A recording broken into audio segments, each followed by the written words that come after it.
İnandırım sizləri ki, o qədər dadlı, ləzzətli bir piroqdur ki, yedikcə dadından doya bilməyəcəksiniz. Mütləq hazırlayın. Əvvəlcə içlik hazırlayırıq. 170 qram qoz ləpəsini rondodan keçirdirik. Üzərinə 100 qram şəkər tozu, yarım çay qaşığı darçın əlavə edirik və ev temperaturunda tam yumşalmış kərəyağımızdan 50 qram tərəzidə çəkib götürürük. Gördüyünüz kimi mütləq yağımız çalışın həm xəmir üçün, həm içlik üçün bu cür yumşalmış olsun. 50 qram yağımızı götürdükdən sonra yağı da əlavə edirik içliyin üzərinə və əlimizlə ovaraq artıq içliyi hazır edirik. Gördüyünüz kimi bu cür içlik olur. İçliyi qoyuruq bir kənarda qalsın və yenə də yumşalmış kərəyağımızdan 100 qram da götürürük. 100 qram kərəyağı da xəmir üçün bizə lazımdır. 100 qram yumşalmış kərəyağın üzərinə 125 qram şəkər tozu əlavə edib mikserlə bunları tam qarışana qədər, krem halına gələnə qədər qarışdırırıq.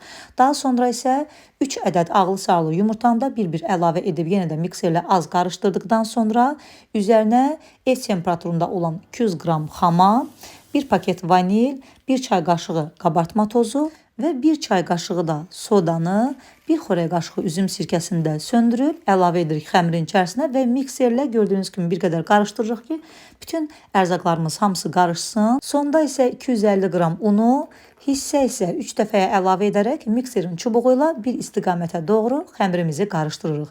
Xəmir qatı bir xəmir olur gördüyünüz kimi və xəmirimiz hazırdır. İnanın xəmir o qədər dadlı, ləzzətlidir ki, adam elə çiğ-çiğ bişmədən yemək istəyir. Daha sonra isə 26 sm olan açılıb bağlanan qəlbimizi götürürük. Əvvəlcə kərəyağı ilə yağladım. Üzərindən də biraz un səpdim ki, piroqumuz bişərkən rahatlıqla qəlbdən çıxsın. Xəmirin yarısını əlavə edirik qabın içərisinə.